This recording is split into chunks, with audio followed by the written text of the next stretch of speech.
Hello everyone. तो आज ये मेरी आखिरी वीडियो है सीजीएल टायर 2 का एग्ज़ाम होने से पहले। इसके बाद मेरे को टाइम नहीं लगेगा तो मैं और वीडियो नहीं बना पाऊँगा। और दूसरी बात, मैं माफ़ी चाहूँगा कि किसी वीडियो की क्वालिटी थोड़ी कम हो सकती है, क्योंकि मेरे को ये रात में शूट करनी पड़ रही है। दिन में मेरे को टाइम लगा नहीं, पढ़ाई की वजह से ही। और आज शोर भी है, शोर पता है दिन में भी था। दिन में वीडियो में एक बार रिकॉर्ड में कर चुका था, बट उसमें कुछ ज़्यादा ही शोर था।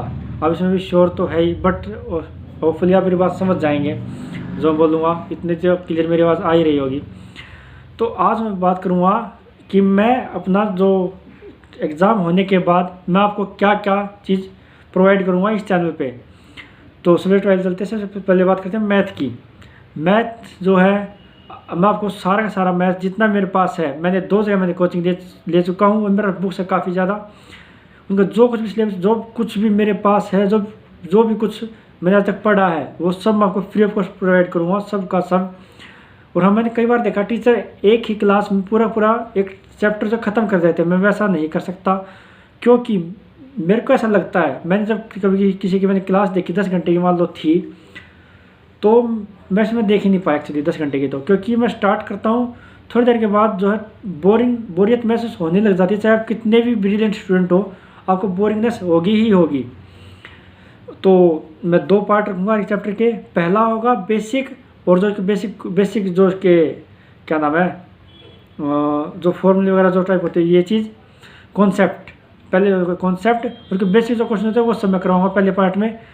दूसरा स्पेसिफिकली होगा मेरा सीजीएल टायर 2 को पॉइंट आउट करते हुए वहाँ के जो टफेस्ट जो क्वेश्चन हो सकते हैं उस चैप्टर के, वो मैं उसके पार्ट 2 में करवाऊँगा। ऐसे में हम करेंगे मैथ। दूसरा हुआ इंग्लिश की मैंने बात की थी पहली पुरानी वीडियो में अपनी, शायद पहली में ही, कि इंग्लिश मैंने खुद से अपनी तैयार कैसे की थी, बार बार पढ़ के। तो बार बार पढ़ने से ही, वैसे मेरे को आती नहीं थी क्योंकि मैं स्कूल में कभी पढ़ी ही नहीं। अगर आप स्कूल वाला कोई स्टूडेंट इस वीडियो का अगर आप देख रहे हो, तो प्लीज़ अपने टीचर से रिक्वेस्ट करो कि आपको ग्रामर ही पढ़ाए, सिर्फ वो बुक्स नहीं जिसमें स्टोरी वगैरह होती है, उसका कोई फ़ायदा होता नहीं। वो 12th तक की होती है, इसके बाद उसका कुछ भी फ़ायदा नहीं है। हाँ, तो इंग्लिश में ग्रामर मैं कराऊंगा ऐसे जैसे मैंने पढ़ के मैंने की थी, मेरे काफ़ी हद तक मेरे को याद हो गई इससे, तो वही मैं कराऊंगा। हो सकता है मुझे कोई रूल मेरे को देखने के लिए मेरे को अपने नोट्स उठाने पड़े, पर मैं वो भी आपको सब कुछ फ्री ऑफ कॉस्ट प्रोवाइड करवाऊँगा। और इंग्लिश में आता है फिर वोकेबलरी की मैंने एक टॉपर है, पता नहीं कौन से साल का, उसकी मैंने वीडियो देखी थी यूट्यूब पे ही। उन्होंने बताया कि अगर आपको अपनी वोकेब स्ट्रॉन्ग करनी है तो आप एक तो न्यूज़पेपर पढ़ो, और दूसरा है एक वर्ड लिस्ट का नाम बताया था, पता ध्यान नहीं आ रहा, मैंने डाउनलोड कर रखे वैसे वो। तो उसमें वर्ड थे पर उनकी कुछ ट्रिक नहीं थी मेरे पास। अब ट्रिक मैंने उनकी बनाई है उन सभी वर्ड्स की। उसका कहना ये है कि उन्हीं वर्ड्स की वजह से उसकी जो वोकेबलरी उसमें अच्छे मार्क्स आए थे। तो उन वर्ड की जो मैंने ट्रिक बनाई है वो मैं आपको प्रोवाइड करूँगा। फिर आती है बात रीजनिंग की। रीजनिंग एक बहुत ही ईजी सब्जेक्ट है, आप उसको बस एक बार पढ़ लो, आप फिर उसको अच्छे से क्लियर कर लोगे। वो रीजनिंग में आपको इस चैनल पे बिल्कुल फ्री करवाऊँगा। और चौथा जो मेन सब्जेक्ट है जिसके लिए मैंने चैनल स्टार्ट किया था, वो है अपना जीएस में होते हैं मेनली 3 चीज़ें होती हैं, करंट अफेयर्स और अपना सोशल स्टडीज़ और साइंस। तो करंट अफेयर्स भी मैं आपको डेली करवाऊँगा इस चैनल पे। और जो एसएस है, एसएस में ज्योग्राफी, हिस्ट्री, पॉलिटी और इकोनॉमिक्स, इन चारों टॉपिक की थ्योरी के साथ साथ मैं जो ट्रिक बना रखी है खुद से, वो भी मैं आपको प्रोवाइड करवाऊँगा। और बचा सिर्फ साइंस जो है, साइंस में एक बायोलॉजी एक ऐसा सब्जेक्ट है जो मेरा भी वीक है, उस सॉरी मैं आपको नहीं पढ़ा पाऊँगा। बट फिजिक्स और केमिस्ट्री, ये इनकी मैंने काफ़ी अच्छी मैंने तैयारी की है। इसमें मेरा जो बेसिक है वो भी स्ट्रॉन्ग है, कि मैं नॉन मेडिकल से पढ़ा हूँ 12th में, और बीटेक भी की है। तो फिजिक्स और मेरी स्ट्रॉन्ग ही है, ठीक है, मतलब स्ट्रॉन्ग तो नहीं कह सकते पर ठीक है, अच्छी है, पढ़ने के बाद और अच्छी हो गई है। तो उनकी मैंने काफ़ी अच्छी ट्रिक बना रखी है, वो आपको प्रोवाइड करवाऊँगा।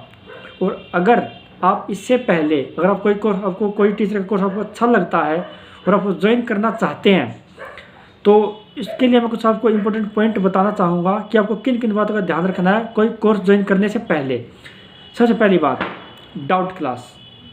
क्या जो पर्टिकुलर आप कोर्स ज्वाइन कर रहे हो, क्या उसमें कोई डाउट क्लास है या नहीं है। और दूसरी बात, जो टीचर है वो आपके डाउट्स को क्लियर करवा भी रहा है या फिर सिर्फ डाउट क्लास का नाम ही है, आपके डाउट फिर भी रह ही जा रहे हैं। तो इस बात का ध्यान रखना है। और एक मैंने जो गलती की थी, जब मैं पहली बार मैंने कोचिंग ली थी दिल्ली में मोहसिन नगर से, और मैं पहली बार मैं पढ़ा तो नया नया सब कुछ बीटेक के बाद, तो टीचर से कोई भी क्वेश्चन करवाता मैथ का स्पेशली, ऐसा लगता मेरे को जैसे जादू कर दिया टीचर ने, एक स्टेप किया और डायरेक्ट आंसर।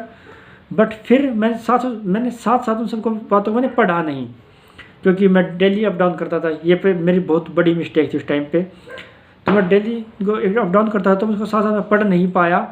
ना पढ़ने की वजह से वो मेरे डाउट रह ही गए। फिर जब कोर्स ख़त्म हुआ उसके बाद जब एग्ज़ाम आने को हुआ, जब मैंने पढ़ना स्टार्ट किया था मैंने, तो मैंने बहुत सारे क्वेश्चन मेरे को ऐसे लगे जो कि टीचर ने बस तुक्के से करवा दिए थे, उनका कोई बेस ही नहीं था, जो उसमें कुछ गलत भी थे, जो कि ऐसा कोई फॉर्मूला होता नहीं है, फिर भी टीचर ने करवा दिया। उस टाइम मेरे को लगा कि ठीक है, अच्छा मेथड है ये तो। बट जब सिमिलर क्वेश्चन पे मैंने वो अप्लाई किया वो मेथड, तो लग ही नहीं रहा था। ऐसा एक बार होने के बावजूद मैं संभला नहीं, मैंने दोबारा फिर से ऐसा किया। मैंने कोर्स ज्वाइन किया अभी टायर 2 के लिए, टायर 1 क्लियर होने के बाद, मैं पहले ज्वाइन कर लिया, क्लियर होने से पहले ज्वाइन कर लिया, क्योंकि मेरे को पता था कि मेरा टायर 1 क्लियर हो जाएगा। तो वहाँ पे भी टीचर ने बहुत सारे क्वेश्चन करवाता रहा। जब भी मेरे को लगा कि अच्छा ये तो पुराने वाले टीचर से बेटर मेथड मेरे को करवा रहा है। इस बार मैं साथ साथ पढ़ रहा था, बट थोड़ा सा, क्योंकि कुछ दिन हमारे यहाँ पर कुछ प्रॉब्लम हो गई थी नेट की, तो मैं थोड़ा दिन मैं क्लास देख नहीं पाया, लगभग 3-4 दिन, इसलिए मैं पीछे रह गया टीचर से। फिर इसके बाद जब मैं टीचर के साथ में वो जो चैप्टर में रह गए थे मैंने लास्ट में पढ़े, जब मेरा कोर्स ख़त्म हो गया था, तब मेरे को लगा ये मेथड गलत है। उसके बावजूद मेरे को लगा ये मेथड गलत है, लेकिन 2 बार मैं धोखा खा चुका हूँ।